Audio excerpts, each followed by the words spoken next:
Welcome to Top Talent, the fascinating podcast about incredible talent with your host, former radio personality and resident rhymer Richie Phillips. And now, without further blabbing from me, your virtual announcer, who really doesn't exist in the flesh, as if you couldn't guess.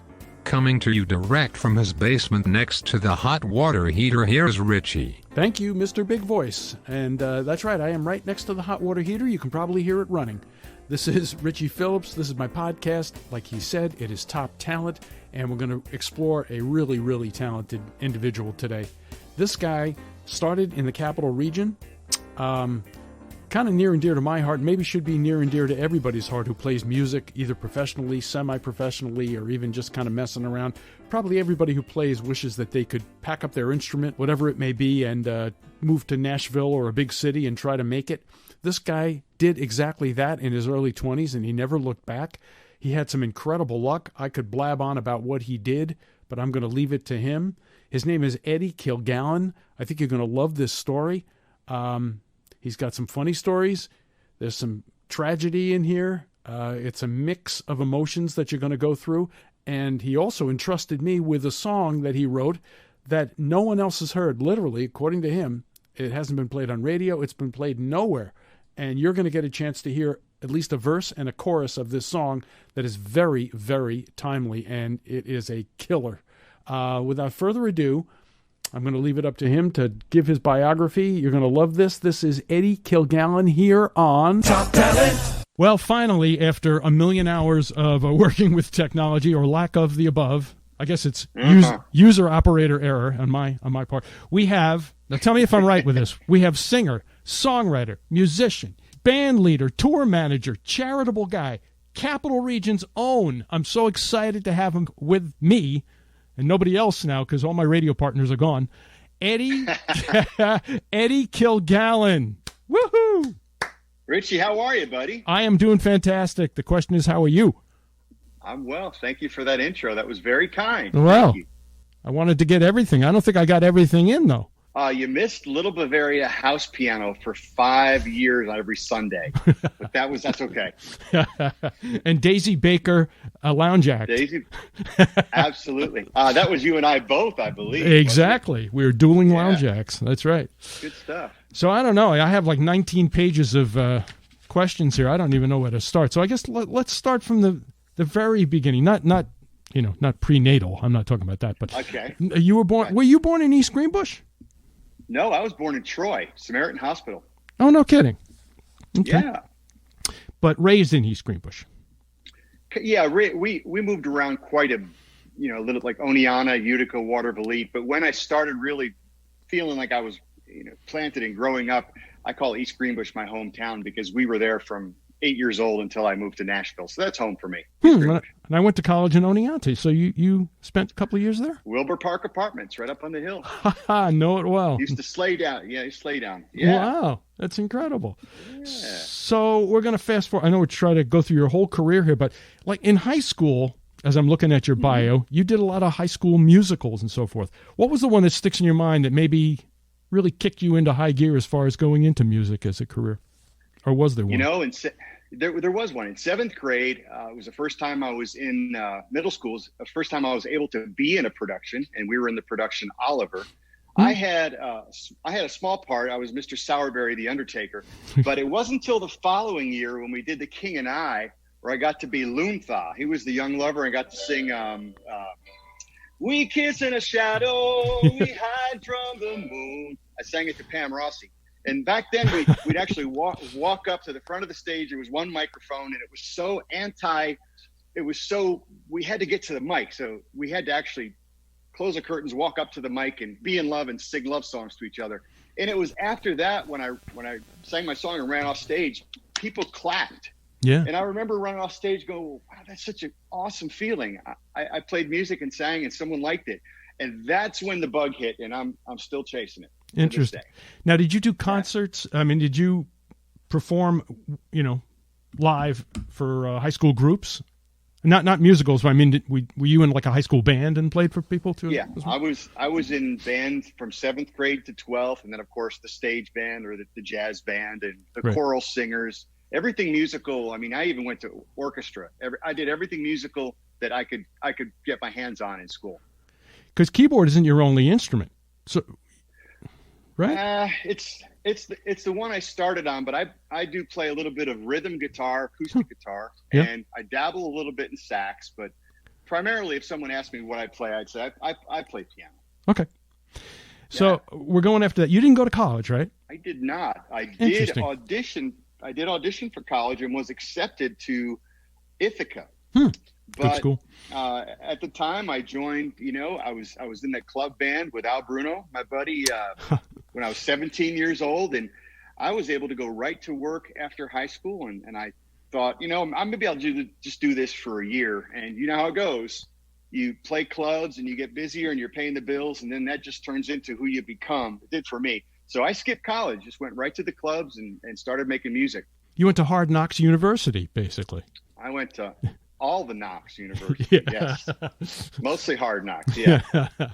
And then we talk about like a lot of people. A lot of people. Oh, absolutely. Absolutely. And then we get into the club work here, and Daisy Baker's was a little place in Troy. It was a converted church, right? Yeah. Beautiful. Remember the piano there? Oh, Beautiful piano. And that's where I think I met you originally. You were playing there like 1 week, and I would substitute for you or whatever. And that was great. And I find this interesting. Even when I hear your music now, I know you always loved Barry Manilow like I did, and that kind of stuff, like the Neil Diamond type of era. Where I hear that in even the songs that you write. I don't hear Barry Manilow, but the structure. Right. I know you really seem to like ballads. And maybe does that come from that? I'm trying to psychoanalyze you. Here's how it happened. When I was in 6th grade, I got to sing my first solo in chorus. I sang "Try to Remember the Kind of September." Right. Anyway, my chorus teacher in East Greenbush, Mr. Owen, gave me a gift for being a soloist, and it was the Barry Manilow "Trying to Get the Feeling Again" album. Yep. And he said, if you like piano and you like to sing, you'll love this. And brother, when I got that home and I put it on and I heard these chords, Yes. I went, oh, what is that? And I wore that record out. I loved it. Fell in love with that kind of songwriting, how the chords work, how the modulations work. I happen to love Barry's voice, but I especially love that song. And it was written by a guy named David Pomerantz. And all through my career, it was funny. I would always ask people if they knew Barry or David, because I'd like to thank them for sending me on my journey, because I can trace it to that one moment. And do you know, I actually met David Pomerantz by accident. Sitting right next to him at dinner, I didn't even know it. So I got to actually meet him. He's a good buddy, and we've written songs together, and what a great inspiration he's been to me. And you've actually written songs with him? That's incredible. That's amazing. Yeah. Now, dream come true. Speaking of somebody that you wrote songs with, and I'm not really familiar with him, Tom Payton. Is it Patton or Payton? Payton. Yeah, he's one of the most. He's my best friend. He's one of the most influential people in my life. I met him in 1988 and in Nashville. And we developed a friendship back then through the mail on the telephone. He would send me all his new songs from his songwriting sessions. And I just got a chance to know a songwriter and start talking about the craft. And he would actually call me and he'd send me a song and he'd ask me to pull apart the lyrics and, hey, what do you think? What do you think about this? So he actually got me into the whole songwriting feeling and the vibe.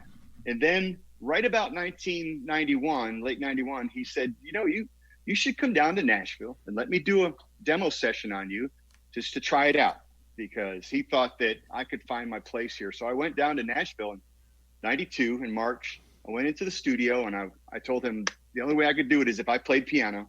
And they don't like that here. They don't like when out-of-towners come and just sit in, because the studio guys just know each other and it works. Usually it slows things down. I just happen to know enough to be able to get through it.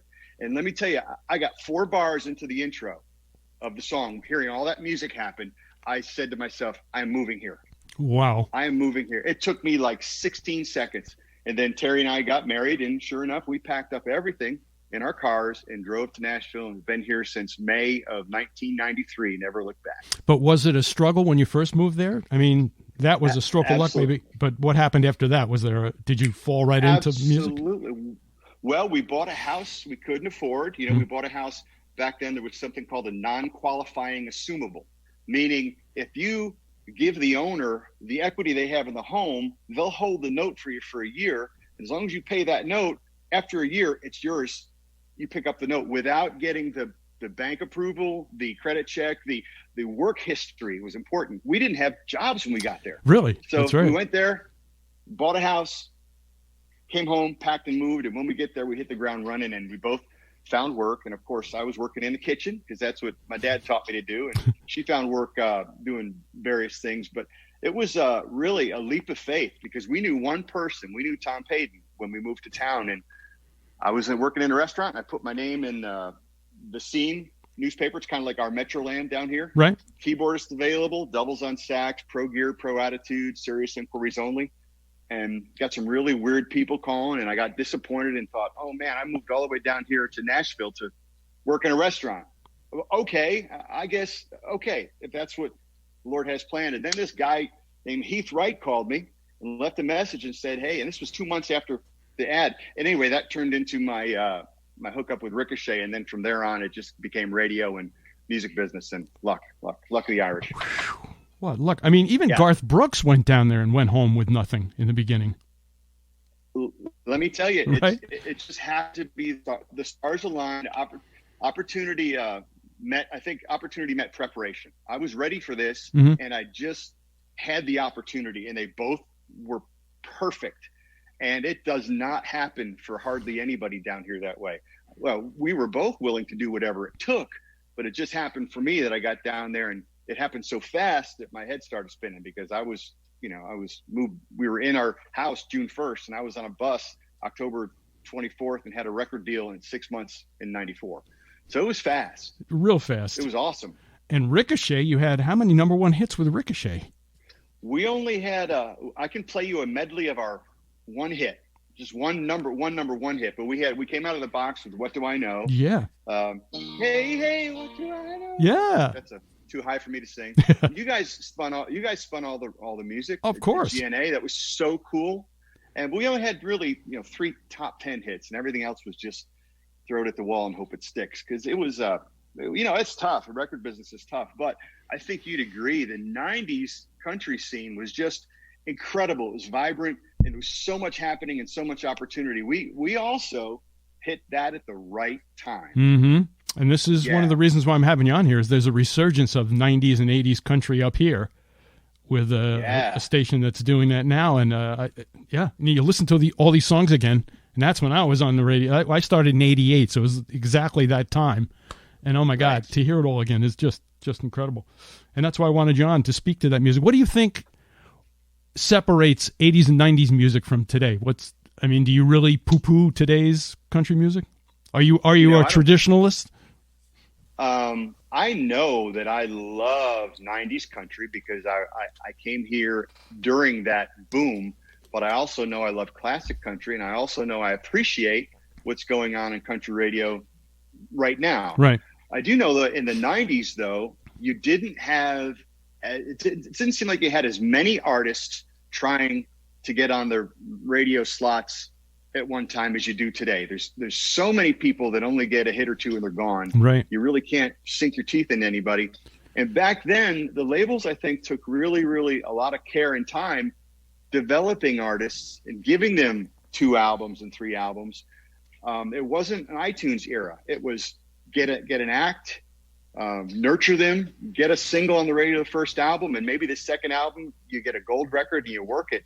Nowadays, there's some people have never heard of the album. We used to put together albums. That's right. And we'd order the songs because they went together. They went the same key, and it was a whole different way of doing music back then. But I love it because I was part of it. I got to see how it worked. I made some great friends in the industry, still have those friendships today. And I just think that, the Garth Brooks, the Alan Jackson, the Diamond Rio, the George Strait obviously was there, Sawyer Brown, Little Texas. Yeah. I could go on forever about the people who are my friends and my influences. And I do believe that if you have a younger person who is just getting into country music, just for the first time turning on a station and listening, if you play 90s country, they would really dig it out of the box. Yes. They would be able to associate it with oh, that's country. I hear, is that they call it a fiddle? And it's a guitar, it's a steel guitar. And I hear the harmonies and wow, listen to those lyrics. This is a story. This tells a story, and the music is so good. And back then too, man, the artist had to be good because everybody didn't have a home studio. You couldn't just make a record because you wanted to make a record. That's right. You had to be really, really great to get a record deal to be able to go into those Ocean Way studios and work with the gear and make a record. So I could talk about it all day, but that was the magic. But you really weren't. I never associated you with country music up here. When I met you, let's say in Daisy Baker's, you were playing just like I was playing, pop songs. So did you have to learn to love country when you got down there? Or was no? It was no. Mom and Dad used to listen to a country station when I lived in Utica. So I was like 5 years old, 6 years old. I remember the old AM radio in our kitchen, and we'd listen to the country station. And back then it was Ronnie Millsap, yeah, Charlie Pride, and it was just really, really, really Sonny James, real traditional country. And I always loved that. But it's when I met Tom and got a chance to know somebody who was completely plugged into Nashville, to be able to, he took me under his wing and he actually explained to me how the business works and how people make a living and what you need to do if you move here. So I was able to really get the inside scoop as to what Nashville was really, really like. And I just knew that I could find my way in town, meaning find something to do and plug in. But you have to get there. It's like one of those must be present to win. Right. People ask me all the time, what do I need to do? Well, you need to move to Nashville. Right. So you have to, in order to do this. It's a little different now, but still, if you want to be in country music, there's no reason not to move to Nashville because everything's here. But you went right to session work and writing. You didn't play in bands down in Broadway. You never joined that part of the scene, right? It's amazing. No, the glass. Right. Honestly, the glass slipper for me, and I don't, once again, I don't attribute to anything but luck meets preparation. I put an ad, I moved down there, right, put an ad in the paper, and Heath came in. They already had the band Ricochet. They were looking for two more guys. They were looking for three more guys, a steel player, a bass player, and a keyboard player. And he actually came home off the road and was at the apartment building. He was sitting on the toilet and just looking for something to read. And he pulls this old newspaper out of the garbage and opens it up, and he finds me in the wanted. So my career started in the toilet. I mean, that's how crazy it was. And I was able to get in the band. And the reason we worked is because we spent so much time on the road. Right. As a band working on those harmonies and that show. Back then you could work 5 nights a week, 50 weeks a year in country. There was bars, there was clubs. So we came and we did like 268 shows in 1994 as a club act. So that's a lot of, so because we did all that work and we hooked ourselves up with good management, who in turn got us great songs, we were able to get that record deal and, come out of the gate with a hit song and then follow it up by a number one. So it was everything you could imagine you'd want it to be happened to us.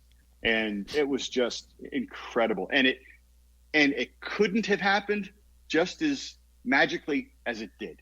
It just happened for us because once again, luck met preparation. We were ready. We knew the people and it took off. And those first couple songs hit because after that, for the next 2 albums, nothing hit. That was it. Yeah. One album, basically a 1-album career. So that's the part of the black eye that still you could see because once you taste that success, man, you never want to lose it because it's what you dream of and it's what you styled your life after. But nothing's forever. But to have had it, to have been on the radio and do morning shows with guys like you all around the country and everywhere you go, people have heard your music. And they know what you do, and they appreciate you for your art. There's something so incredible about that. I'm just so blessed to have had that one opportunity to be in that band and make that music because that was my one shot, and I loved it. Okay. So continuing that, so you see the handwriting on the wall with the band, and you're getting a little antsy, so you leave the band. Now, how do you link that to your meeting with Montgomery Gentry? Well, back when Eddie and Troy got their album deal in 1997, 98, they were managed by the same management company Ricochet was. So we saw them all the time in the offices of management. As they were just starting out, we were kind of at our peak. And they were on the same record label, Columbia Records. So we saw these guys all the time. So we got to watch them, you know, just hit the ground running with hillbilly shoes and watch their career skyrocket. And after I left Ricochet in 2001, in 2002, I went on the road for 1 year with Chad Brock. Oh, okay. And it was October of 2002 when Eddie and Troy's road manager called me and said, Eddie K, you don't know me, I'm Robin, but hey, what are you doing November 6th? I look at the calendar and I said, Robin, please tell me you want me to play on the CMA Awards with you guys. He's like, well, yeah, I do. Wow. I just need a guy to stand up at the piano. We're doing My Town. It's a piano heavy song. You don't have to play, you don't have to sing. I just need a warm body to stand at the piano. So that's how I met the guys in the band. That's how I got introduced. And after the show, the award show, when I really didn't play and I really didn't sing, a couple days later, Robin called me and said, hey, the guys thought you were pretty cool. Bring all your gear down to the Bridgestone Arena, New Year's Eve. We're opening for Kenny Chesney. Here's our set list. Just show up. Did you sleep that night? So, I remember going home with Terry. We went home to spend Christmas holidays in East Greenbush, and I remember bringing my little keyboard and my CD, and I woodshedded the whole week. I mean, I wanted this. Yeah. And what an at the opportunity. same time, at the same time, a group of us were in the Nashville Star house band, that show that came on Oh, TV. yeah. And Sure. I was in the house band doing all the pilot episodes, and they invited all of us to be in the house band, which was a huge deal. So I had to weigh, do I want to do that, or do I want to be on tour with Montgomery Gentry? And I know what tours like. That's what I've done. So I chose that. Chose wisely. Boy, definitely. You mean with My Town, they didn't even let you in the background go, no, no, no, no, no. They wouldn't even give you. Come on. Oh yeah, but the microphone's not on. The You could be singing, oh, whoa, whoa, whoa, yeah. Yeah. It doesn't matter. You're right. It's the best we never sounded. Yeah. But I know Eddie and Troy's vocals are live, obviously. But Sure. in those scenarios, a lot of times the award shows, the music is tracked and the band plays. The drummer's cymbals are kind of glued together, so when he hits them, they go clang, and there's no music. But you look like you're playing the song because you know it. So it's just, you got to go through the motion. So you had a Milli Vanilli type of career. At that point. I had a double whopper, because that turned into, I mean, I've been in the organization now. This is my 18th year. And to move down to Nashville and to have the opportunities that were ready, waiting for me, I have actually had 3 gigs in 23 years. No, I'm sorry, 27 years. Ricochet, Chad Brock for 10 months, and Montgomery Gentry. So that's just, it's magic. It's magic. When I hear this story, you're surrounded by blessings. But now we're going to get into something a little bit serious, because I can't even imagine what you went through with the tragedy that happened with Troy Gentry. That's just unbelievable. Yeah. That was unbearable, brother. Unbearable. And and it's just, I know where he is. That gives me peace. I know I know his walk with the Lord was so wonderful, and I know where he is. So, but that was unbearable. And to be able to get back on stage after that was one of the hardest things in my life I've ever had to do. But then your role became even more and more important. I mean, basically, you've taken over part of his duties in the band, in the group, right? I mean, you're singing. Aren't you actually singing some of his parts? Well, we all are. Because when we got back to talking to Eddie about, do you want to continue, and he said, we had an agreement, Troy and I, that if one of us went down, we'd carry this on because we worked so hard to get where it is. So we just put it back together as best we could, and as hard as it was. And when it came time to sing those songs of Troy's, we weren't going to bring anybody else in. Eddie didn't want another partner. So we just said, well, hey, Frank, you could sing this one. I could probably sing this one. Jason can sing this one. We'll all sing this one. Eddie can sing the chorus of this one. I see. So we just did what families do when they're faced with hardship. They pull together and they get through. And with the love and the support of the fans and the people around us and family, we were able to get up and do it. So there's no replacing T-Roy. Never will be. No. And it's just, we were able to get back on stage by the grace of God and by the brotherhood we have, because the MG band is not something where there's revolving seats. You don't come in for one season and you get replaced. When you get in there, you're in. Wow. So he's very loyal. Yeah, very loyal in a brotherhood, and that's kind of it happens once in a while down here, but that's really hard to find. So that's part of the reason we were able to pull ourselves up by our bootstraps and just get back out there and continue doing what those guys had done for so long and sacrificed so much for. So that makes a hole in the heart beat a little better. Sure. It's never going to be healed. We'll never be healed. No, it's not going to happen. But I know that he would have kicked our ass if we did not carry on, continue, and bring this music.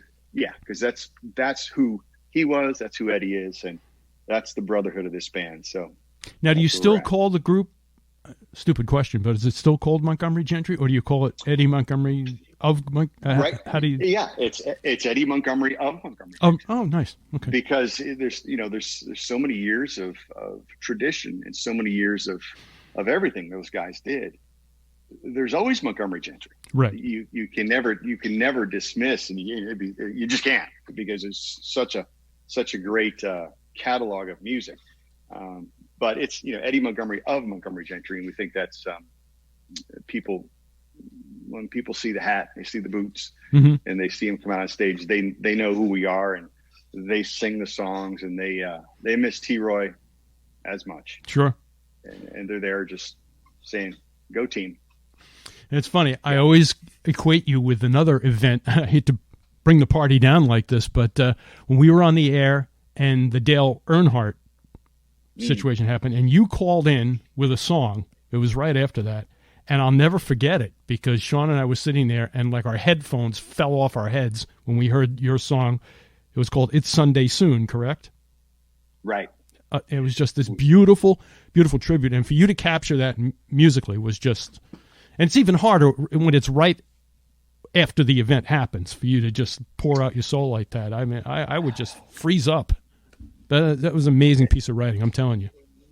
Thanks. We managed to, in Talladega, the last race of the season, the year before, 2000, we were invited down to, it was the qualifying day. Ricochet sponsored Talladega's qualifying day, which Joe Nemechek won. So that weekend, we all got to meet our favorite drivers, and I got to, we all got to meet and talk with Dale.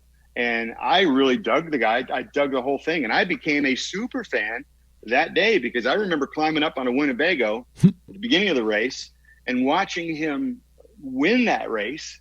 And I remember having a hard time getting down, because back then it was the beer drinking days, So I was the guy, okay, how do I get up here? How do I get down? So, and back then racing was as hot as country was in the 90s. It was everything. It was all over. And, it was that we were coming home from Colorado on a Sunday afternoon, and I was in the back of the bus, and Junior slide opened the door. He says, "You're not going to believe this. Dale Earnhardt just died in a crash." And just everything was just, crazy. And I went home and I just thought about it, and I just sat at the piano. Yes. It's Sunday soon, the race will come. And I just wrote it. I just wrote what I felt, and it just happened. It's one of those where they just happen. I didn't really put a whole bunch of thought into it. I just wrote down what I was thinking, and it was a real special song for me. And thank you for playing it, supporting that, because that was an incredible time too. And there's another song that you have during a very, very apropos time. You have a brand new song that I heard called "Window on the Wall" that you're giving me the exclusive on. This hasn't even been played anywhere. This is so new that the reverb is still wet on this one. Well, and I wrote it with my best friend, Tom Payton. and a little lady named Tachi, and we got this together, and we were able to modify the lyric in a rewrite session to kind of tailor it to what's going on if we look around our country today. And I think it speaks to where we're at. We're going to let everybody hear a clip of the song. This is Window on the Wall with EDDIE KILLGALLON and Tom Pete. Has this world forgotten how to love? Are we blinded by the hate we let inside? No one's giving in or giving up. The lines are drawn and there's no compromise. This isn't who we are. It's time for us to start looking for a window in the wall. Maybe we can see the other side and find we're not so different after all. Looking for a window in the wall. I hope you release that. Are you planning to release it? You know, we're pitching it all over town. It's got to be the right artist. It's got to be the right group of people. It's got to be, you know, it's got to find a home. And right now it's still looking for a home. But yeah, I hope it spoke to everybody. I really do. You know, that's an interesting thing that you said, because there's so many artists when I was on the air that would come through town and they would come to our conference room. They were never on the air with us. Or maybe they did an interview, but afterwards, like, you know, after 9 o'clock in the morning, they'd come in the conference room and they would just play a couple of songs. We've had everybody from Lone Star to all these people, and they would sit there just with a couple of guitars and a cajon, and I would hear it and go, oh my God, that's such a great song. And then when you hear it produced from Nashville with all the greatest production in the world, I would listen to it and go, no, I'd rather hear just the two guitars and the cajon.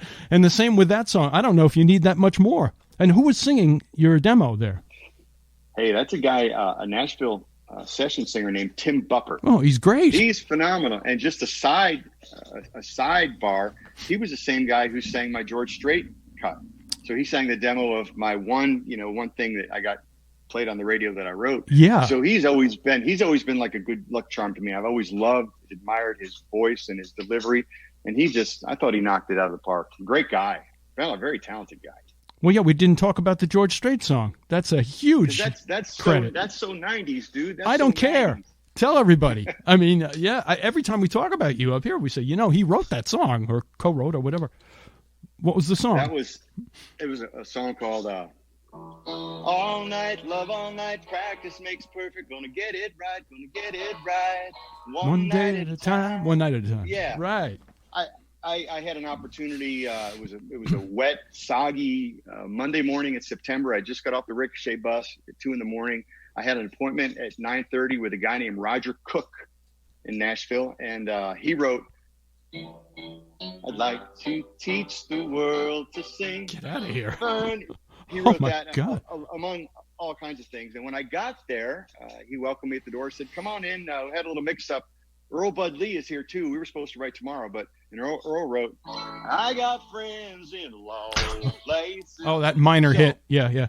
I'm thinking if I ever have an opportunity to write anything worth a hill of beans, maybe it'll be today. And we wrote this song, and they had started on it when I got there, and he played it for me. Rogers plays ukulele, and he's when it's time to do a solo, he says instead of playing it, he goes with his tongue.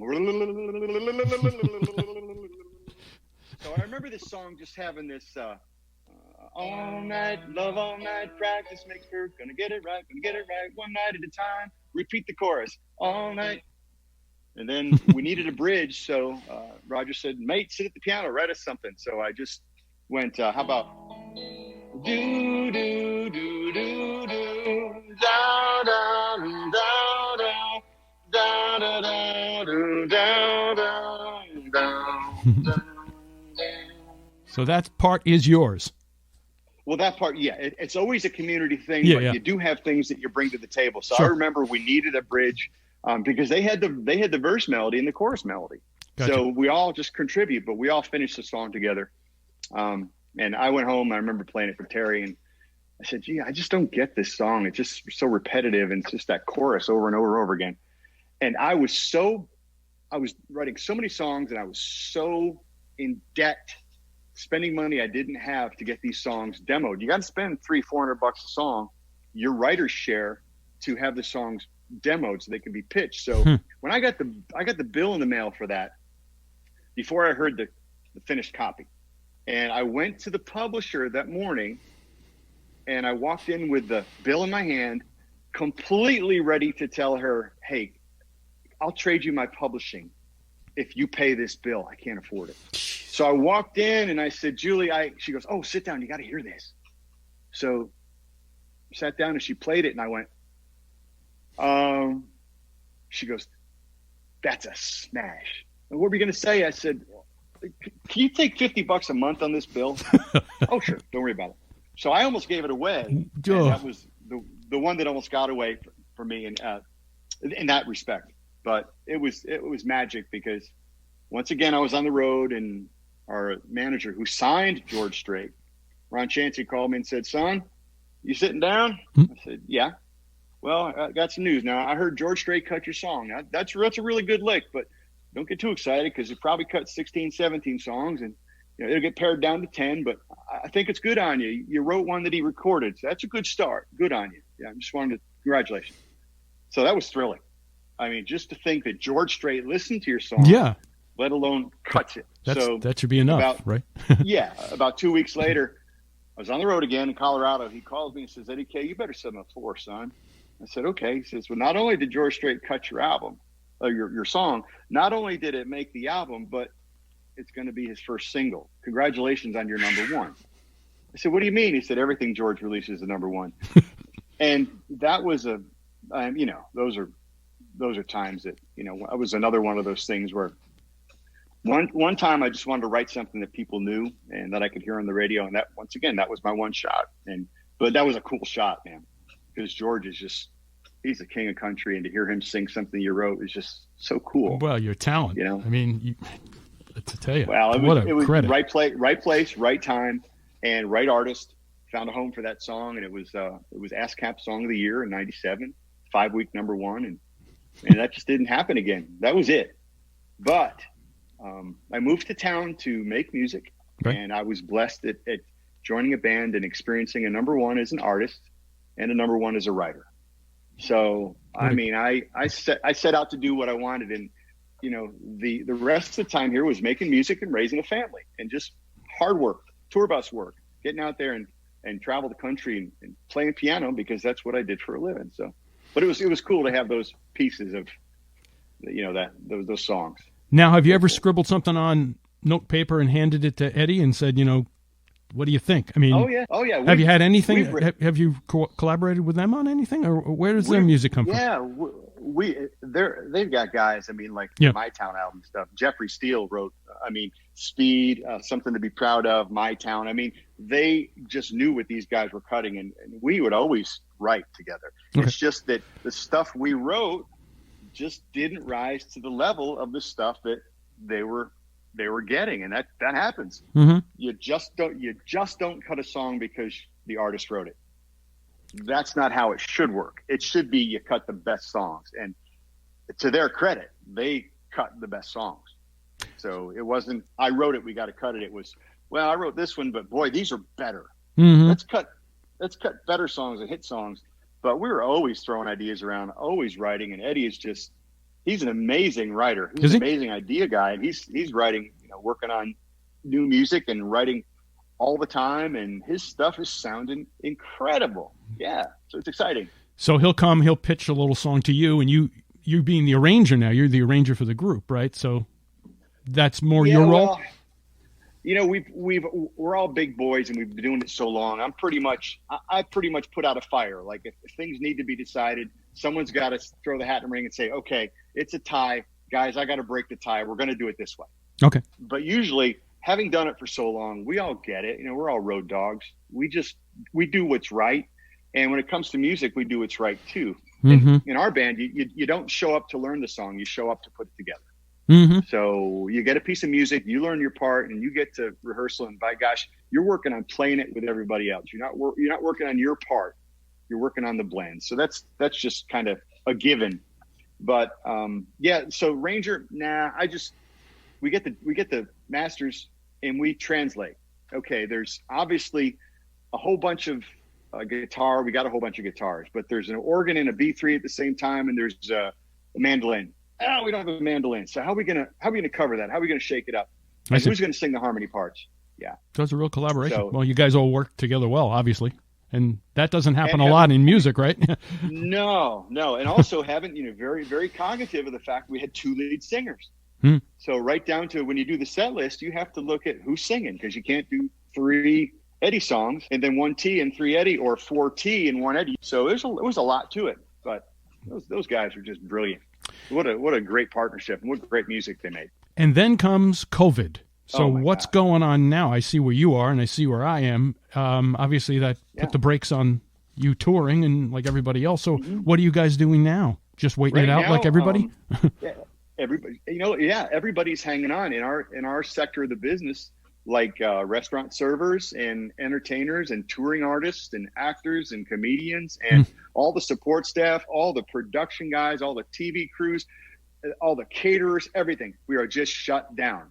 I mean, not even, we can't even find a club to go play. I mean, it's just shut down. So basically you find ways to hold on, you find side hustles, you keep your family healthy, you keep the bills paid as best you can, and you just stay optimistic, because this too shall pass.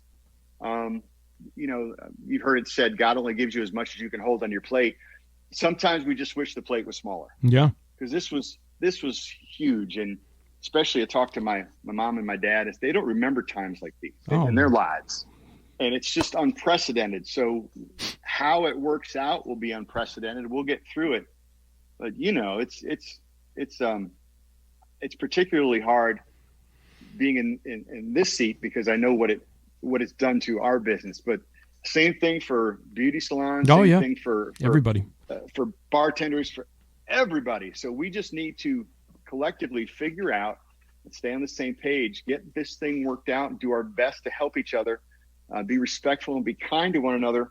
We're all going through crazy times, and just try to get through it best we can, and come out the other side and learn from it, and hopefully never have to see this repeat itself, for sure. I thought I read at one point, and I guess they've completely closed the clubs down, but they were allowing bands to play on Broadway there, but only 2 people could be on the stage at a time or something. I mean, they tried that, but now it's completely shut down, right? Obviously. Right? Yeah, they shut it back down, and now the mayor just instituted bars can open with a 25-person max. So a lot of bars are like, I can't turn on the lights for 25 people. So it's, they're taking the safety of everyone to a whole new level here. I mean, it's real serious. It's bad though. It's better, and it happens to be even harder because so many of us make our living playing and writing and recording and touring. Yep. So it's kind of a double whammy. So there's no workaround. There's no easy way to swallow the pill. It's just, you got to wait it out, and you got to find your side hustle and figure it out, and tighten things up, and better days are coming. Have you done any virtual playing with Eddie? I mean, have you tried that? Well, we actually, I was able to do something with him. We did a version of Lucky Man. He snuck in the studio, and we just did a real acoustic version, and that was really fun. He's incredible to be around, because when he opens his mouth, this unbelievable voice comes out. Yeah, he's really good every time. Yep. And it's just, I'm a big fan of great singers, and I'm in awe of them. I've always wanted to be one, but I just ain't. Some people got it, and he just has this unbelievable voice, and I love hearing him sing. So to be able to make music with him every day is such a gift, and just him and piano and the guitar, it was just really cool. We'd never done that. Now, what I did, it was probably the most fun, was my high school band called Secrets. We were maybe not a commercial hit, but boy, it was a I don't think it was any kind of hit. Anyway, back in the 80s, we had a club band, and we got together over the wire, and we started doing our old covers, like some Eagles tunes and Mario Speedwagon. But I should have sent it to you. We actually wrote this song called High Roller, and man, it's cool as heck. It's completely 80s pop rock, and we did it all at our studios, and we labored over it for weeks, and that was a lot of fun to get back with the guys. And if you ever been in a band and you have those friendships, you know what it means. Oh, sure. I just chatted with Jack and Sid and Al Bruno from the Blue Light Special just yesterday. We FaceTimed, and I mean that goes back to when I was 17. Those memories, they don't go away. That's part of this. Well, it's nice of you to keep in touch with everybody, really, because a lot of times people make it big in Nashville and you never hear from them again. But I'm making a living. Big is for something else. Yeah. No, you're doing great, and also you're doing a lot of charity work. I know I don't want to keep you another 3 hours here. I will if you want. We can keep talking. This is fun, man. This is fun. I'm loving it. You're doing some charity things with children, and you've written some songs. And explain the Miracle League.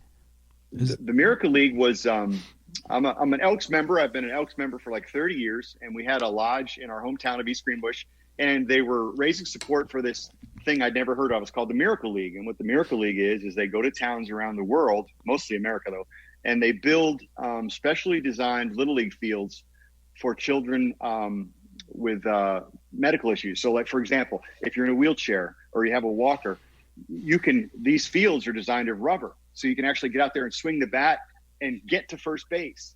And you can have a helper with you, so you can play the second base position, and your helper catches the ball, and together you tag the guy out. A great thing. So, you're talking about kids who couldn't get out and enjoy the game of baseball, and they thought those days were over, and we're getting them out, and they're enjoying the team sport of it. And I thought they needed a theme song, so I just wrote them their theme song, and they used it as their theme song, and it was so much fun. And I love being able to use music when it helps, because that's really cool. Tell us about your family before we wrap this up. I don't even know how many kids you have. I have two. Two kids. I have a son who's 22. He's in graduate school. My daughter's 19. She's starting her first year in college. Nice. Of course, that's virtually, because that's how we do it. Yeah. My wife is a teacher. She's a middle school teacher. And I'm still in a band. I remind everybody I'm still in a band. Yeah. And Terry and I are blessed. We both have both our parents, my mom and dad, and Terry's mom and dad. Know your parents. Oh, great. Yeah. Great people, really. He's such a supporter of yours. Mom's doing good. Yeah. Dad's one of my biggest cheerleaders. He's always, he rode me to all the gigs back before I could even drive. He was the guy throwing the amps in the back seat, picking me up because I was too little to drive. He used to bring food to the radio station all the time. he was on our promotion staff. Yes, you guys he was. Didn't know that, but that's right. Yeah. Hey, a plate full of shrimp will get you some spins at drive time. I'm telling you, it did absolutely. Yeah. Please tell him that I said hello. I certainly will. Now, and one thing, I have to give your wife a lot of credit, because boy, you got to think about what's going on with schools. Is she going back to school in September there? We start the first week in August down here. Oh, that's right. The heat. We go out. So she's already been in school for a couple of weeks. How's that going? It's it's everybody's trying to figure it out. Everybody, the buses, the lunch ladies, the principals, the teachers, the parents. A lot of kids are doing the virtual things. Invariably, some students will decide that homeschooling is a better option after having done it for a while. So right. It's it's just it's going to be a different way to look at things once we go through this. But it's just crazy times for everybody in every corner of the world. Yeah. No, she's a hero to go in there and continue to teach. She really is. Yeah. Absolutely. She is my hero. Absolutely. Are the kids going into music at all? Yeah, mine neither. They both played in band. Landon played the sax and Addison played the flute, but didn't pursue it. So. Okay, but they got other things going. There's other things. There's a talent for anything. There's a talent for everything. There's so many other things to do than play music. That's true. That's true. Absolutely. Well, Eddie, this is such a thrill. It really is. And it's so funny. I texted you or whatever, and you wrote back in like a quarter of a second saying, yes, I'll do it. I'm like, oh, my God. So I really appreciate you doing that. No, you got to give me 2 seconds. Because, having moved to town, it was a scary time. And to have that stuff happen where we're actually on the radio and actually seeing this thing come true, you guys had our back. I mean, you guys played those songs, and you invited me to the station every time I was in town. And do you know how incredible that made our family feel and my friends? It was just, your hometown supports you. It doesn't happen everywhere. And you guys were always there, going out of your way and taking the time and really, really investing in what was happening. And that's for, there's a couple of us, Billy Montana, myself, yes, Brian, the drummer from Diamond Rio. We're all from there. Yep. You guys support it. And that goes a long way, because you're the country station I listened to when I was home. That's nice. That's where I heard my stuff, Yeah. So I really take my hat off to you guys for supporting that, and really believing in it, and giving us a place to play our songs for our families and our friends. It's incredible. So thank you. Well, thank you. And the fact that you always remember where you came from is always an important thing. True. So, and I hope when you come up, we can see you at some point. And thank you so much. And please say hello to your family for me. I will. Likewise. Okay. And thank you for giving me the world exclusive on your song. And I hope it comes out, because that would be a lost opportunity. Right now, it's so perfect for what's going on. I think that maybe the people that were supposed to hear it are hearing it on your podcast. So there you have it. That's the important thing. I don't know if I can take this responsibility. You're going to do fine with it. Okay. All right, Eddie. Thank you so much. Thanks, Richie. Stay safe. You too. What'd you think of that? And what did you think of the song? Oh, my God. I can't wait for that to come out. I can't believe he hasn't put it out. Put it out there. I think everybody would love it. What do I know? I do know this. I do know that if you subscribe to this podcast and leave a comment, I would definitely appreciate it. It really, really helps. It moves it up in the rankings.